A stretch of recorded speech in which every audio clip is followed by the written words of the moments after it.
Hey guys, it's me, Veralyn. So, another year has gone by, and yes, I'm a year closer to 30. And though I've kind of warmed up to the idea of being married one day, I am still terrified by the idea of having a baby, while at the same time pursuing this dream of being Oprah.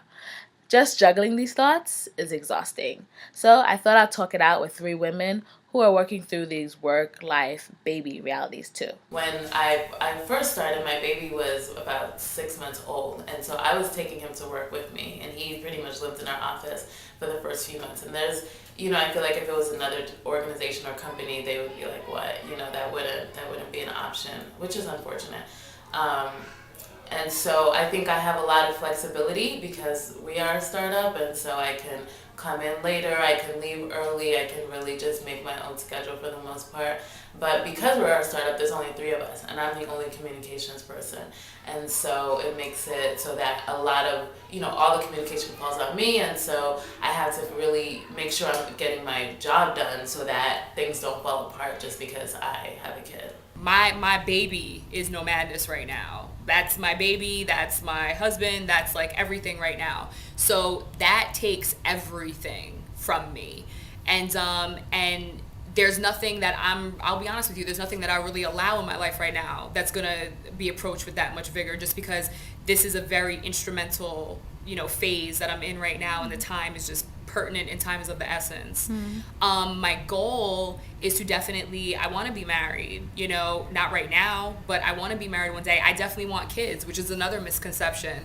I had a male friend of mine, a couple years ago. He was just like, "You want kids?" And he gave me like the ill stink face, and I was just like, why wouldn't I? And he's just like, "I don't know, I just, with your lifestyle and moving around, like I would never think that." I was like, yeah, but there's going to be certain foundations that are going to be laid. It's like right now it's crazy because I'm in the building phase. I always said, there's so many kids with no homes and no, a lack of love, that it just, to me, for a long time, it didn't make sense to bring a new being into this earth. It made sense to love a being that needed love.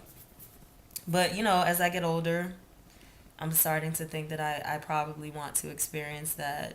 Even just, not necessarily because I feel the expectation to procreate, but just to experience the full range of what it means to be a human being on this earth. A lot happened to come to that place, but there was definitely a tangible moment where I was like, I want to have kids. But, usually it comes when you meet the person that you want to have kids with. Are you comfortable in that switch?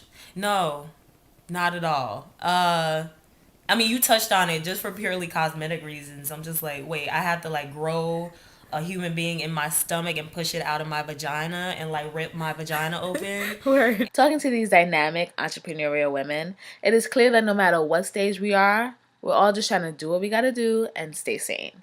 So, of course, I had to ask them for tips. How do you maintain your work-life balance? Okay, so in the mornings, I make sure to, have breakfast with my husband, and I make my baby's breakfast, I feed him, and I make his lunch. So I don't get in at 9 o'clock because I need to be able to do that. Making sure that every once in a while you go get a massage and not feeling guilty. I think I used to kind of guilt myself into, these corners, thinking that, I should be working right now, or, I don't necessarily deserve this, or this money could go towards something else for the business. And sometimes you got to just be like, you know what? No, this is me time now, and that's what it is. Just maintain your own life. Don't lose yourself to someone else. Maintain your goals, maintain your dreams. But can you ever lose yourself to work? I feel like it could work both ways. Yeah. And there are women in my family who are guilty of that. To the detriment of their love lives. So yeah, there definitely is a balance. Striking a work-life balance is definitely something I hope to do in 2013. And once I figure that out, maybe then my baby switch will go off. Or maybe not.